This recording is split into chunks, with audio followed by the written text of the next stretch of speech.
Well, despite the predictions of gloom and doom with the weather today that might have caused some big problems at Augusta National, after a delay of 2.5 hours, they were able to get out and get it going. And we are into the first round of the Masters. It will not be completed by the end of the day. So some folks will have to get up in the morning, get back out there and finish round one before we get into round two. But I can guarantee you somebody who was there from the very beginning, taking it all in, our own master of the Masters reporters, Don Williams from Augusta National. Welcome in, sir. How are you? Phil, how are we doing? Did you get a chance to watch much today? I watched some this afternoon. Did you? Yes. What'd you think? Loved it. Loved it. What's It's not to beautiful, love? Isn't it? Yeah. What's not to I love? I know in your palatial Lake Murray mansion, you were sipping some margaritas while you were watching the sun dance over the water and the horizon, and just what a gorgeous day it turned out to be. Really, it certainly did. What's your takeaway from what you were able to see round one, starting at the top of the leaderboard and kind of working your way down the way some of these guys were playing? Was the course made that much easier because of the wet weather that did come through early in the morning? You know, it's funny.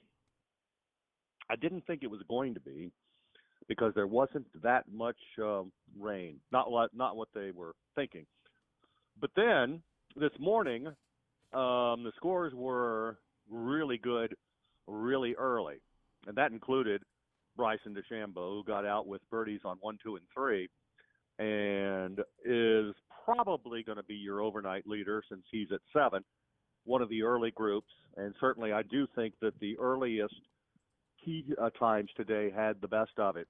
It got tough around noon, 1, 2, 3 o'clock, and all of a sudden you saw a lot of the guys who had fast starts kind of go backwards, like Ryan Fox, who was the leader for a while at 5 under par, and then all of a sudden he started leaking some oil, and it was because obviously the sun came out and the winds picked up, and so there was a 3 or 4 hour period there where you could just track the scores were going higher. And then since 4 o'clock, it's gone the other direction, and you've seen that with the charge that Scotty Scheffler put on the backside, birdieing 4 out of the 5 from, I guess it was 12 through 17. And finishing at 6 under par, 1 shot back of DeChambeau. I didn't think anybody would get within 1, but it's hard to bet against Scotty Scheffler. Phil, he's just quite simply the best player in the game if you don't have to putt. You still have a chance because he does have to putt.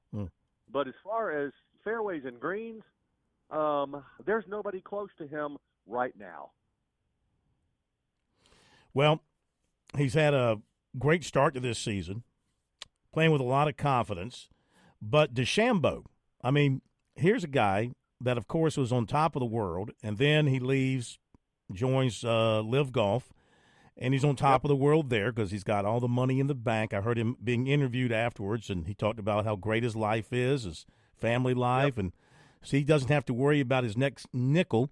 But we kind of, I know you're an avid golf follower, more so than I am. You might keep up with these guys on the Live Tour, but I think for the rest of us, we kind of forget about them, like until they show up at the Masters, and all of a sudden he's back and he's on top of the leaderboard, and we're back seeing that funky swing of his and those feet moving, and it's like, welcome back. Kind of wish you'd never left. Well, he's lost a lot of that weight that he gained, but he still hasn't really lost a lot of that distance. I think his game's a little more controlled. But the thing about the biggest names on the Live Tour, none of them have really dominated like you would expect because the talent pool is only 10 or 12 players deep. There's a whole lot of Abe Answers and Harold Varners and Charles Howell III's on that tour. And so you would think that, no disrespect, they all were good players in their day. Yeah. But you would think that every weekend, Dustin Johnson and DeChambeau and Koepka would be, and Cam Smith would be at the top of the leaderboard, and that hasn't been the case necessarily. And but Can they turn it up when it comes major week? Well, DeChambeau does not have a great Augusta record. His best finish at Augusta was when he was an amateur. He has not done very well since he has been a professional. I think maybe one top 20. And so can he repeat it tomorrow and the next day and the day after that? We know that Scottie Scheffler can.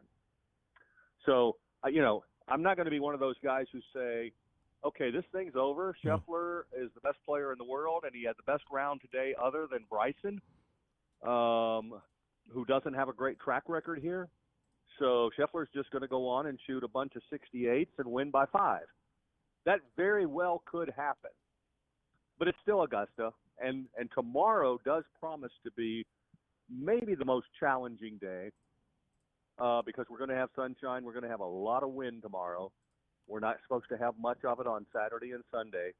So it'll be very interesting to see what happens, throughout the day. Are the early guys, the early late, which would be DeChambeau, are they going to have an advantage over the late early guys, which would be Scheffler?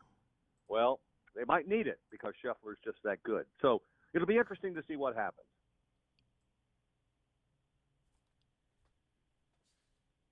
Chris, you have a question for Don? I do. Yeah. I do. Okay. Yeah. Sorry. Don Williams with us from Augusta National. Is it a good one?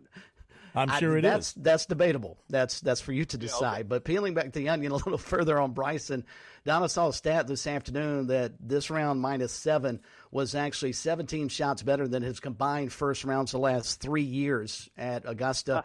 Is it as easy as him dropping some of that weight, taking some of that pressure off that Phil talked about, certainly financially? What did you see maybe make the difference between what he normally looks like at Augusta and what he looked like today? I think today he had his irons dialed in. I mean, he's always going to hit the ball a long way. And at Augusta, that's a tremendous advantage because if you hit it offline, rarely are you going to be penalized badly. I mean, yeah, obviously you might have to carve some shots around a pine tree or two, but you're not going to lose a golf ball. So his iron play today was really good. He was getting distances just right. A lot of his putts were, 15 feet on just about every hole. Watching Rory McIlroy, his distance control today was not very good. And to be fair, when the winds are up, and they were up today, it's hard to get your irons dialed in to where you hit everything pin high. So I think that was Bryson's success today, and he made putts. It always comes down to that. He made putts, and he didn't make any big mistakes. Bryson's the kind of guy that can make a couple of doubles in a heartbeat and go from 7 to 3. Much like Koepka did last year when he appeared to be in control of this thing on Saturday and Sunday morning. So he played well. He had his game in good shape, and clearly the best he's ever played here. So did that qualify as a good question in your opinion? I thought it was above average. Take that. I'll go pass fail on this with you. All right, let's still out on the golf course. Tiger is making the turn at -1, so not a bad start for him. But is he one of those guys because of the delay today, and it feels right if he doesn't get finished and has to come back out tomorrow, considering the way his body has broken down on him the past several years, is that going to be a challenge for him, possibly having to finish round 1 in the morning and then going right back out because he's got one of those mid-morning tee times scheduled for tomorrow? Yeah, there's no question. That's going to be worst thing that could have happened to Tiger was to go out. Even I was surprised that they gave him a late early because it's supposed to be random, but some things aren't random, and usually Tiger gets the early late, but he didn't. So, and now with the weather situation, that's going to make it even more difficult for him. But so far 1 under is pretty good. I mean, the composite score today is over par, and the back 9 is playing easier, so there's opportunities for that 1 to become a 2, 3, or maybe even 4 before the round is over. So he's played well. The last time I looked, before you guys called, Max Homa, who's playing with him, was 3 under. So Max, obviously, one of the best players in the world. And as I said, it's gotten a little bit easier here late in the day. And they're going to be playing until dark, which is what, another hour and 15 minutes. Yeah, right about the time Sports Talk goes off. So people who are listening to Sports Talk, watching the Masters, you can just you can do the same. And we're providing you with expert analysis right now that you won't get anywhere else. Last thing, traditional second round pin placements, what should they be looking like on Friday afternoon? Good question, Phil, because, I feel like they usually on a really tough day, which tomorrow is supposed to be, may dial up some easier pin placements. Mm-hmm. So there's no such thing really as traditional Thursday, Friday, Saturday.